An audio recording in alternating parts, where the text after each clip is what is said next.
তিনি সম্মান করেন।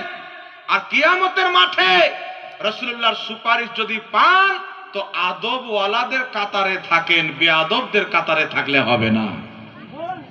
রাসূল পাক বলছেন, জিবরিল আমিন এসে বলছেন দুটি অপশন, ইয়া রাসূলুল্লাহ, ইয়া হাবিবাল্লাহ, আল্লাহ পাক বলেছেন কিয়ামত পর্যন্ত আপনার যত উম্মত হবে, যদি 2 কোটি হয়, 8 কোটি হয়, 20 কোটি হয়, বিলিয়ন হয়, ট্রিলিয়ন হয়, মিলিয়ন হয়, কিয়ামত পর্যন্ত আপনার যত উম্মত হবে বিনা হিসাব কিতাবে আল্লাহ পাক ওই সমস্ত উম্মতের মধ্যে অর্ধেককে ডাইরেক্ট জান্নাত দিবে। যত উম্মত হবে কিয়ামত পর্যন্ত বিনা হিসাব কিতাবে অর্ধেক উম্মতকে আল্লাহ পাক ডাইরেক্ট জান্নাত দিবে। এটা এক।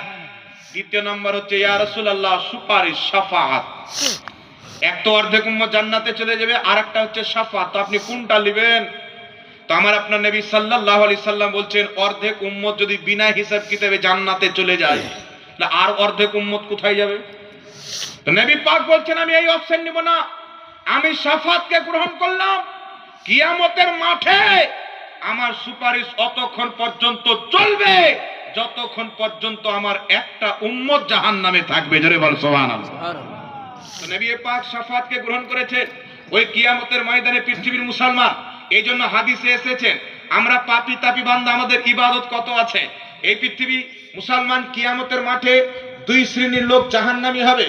একটাকে শরীয়তের পরিভাষায়, ফুকাহায়ে কেরামের ভাষায় খুলুদ ফিন্নার বলা হয়, আর একটাকে দুখুল ফিন্নার বলা হয়। অর্থাৎ একটা হচ্ছে অস্থায়ী জাহান্নামী, আর একটা হচ্ছে চিরস্থায়ী জাহান্নামী। কিয়ামতের মাঠে কিছু জাহান্নামী হবে, তারা চিরস্থায়ী জাহান্নামী হবে। আবার কিছু জাহান্নামী হবে যারা অস্থায়ী জাহান্নামী হবে। যারা চিরস্থায়ী জাহান্নামী হবে কাফির মুশরিক, যাদের আকীদা কুফরি রয়েছে, শিরিক রয়েছে, তারা চিরস্থায়ী জাহান্নামে যাবে।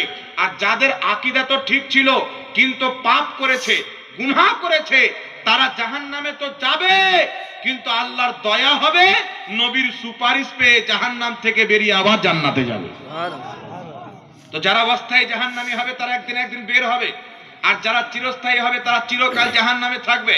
এই জন্য আমার আপনার নবী বলছেন, সুনান ইবনে মাজাতে হাদিসটি লিপিবদ্ধ, আবু দাউদে হাদিসটি লিপিবদ্ধ সহিহ সনদে, রাসূল পাকের সাহাবী হযরতে আনাস থেকে হাদিসটি বর্ণিত।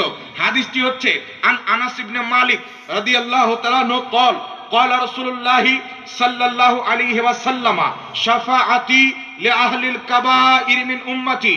আমার আপনার নবী সাল্লাল্লাহু আলাইহি ওয়াসাল্লাম বলছেন শাফাআতি লিআহলিল কাবাইর মিন উম্মতি, কিয়ামতের মাঠে আমার উম্মতের বড়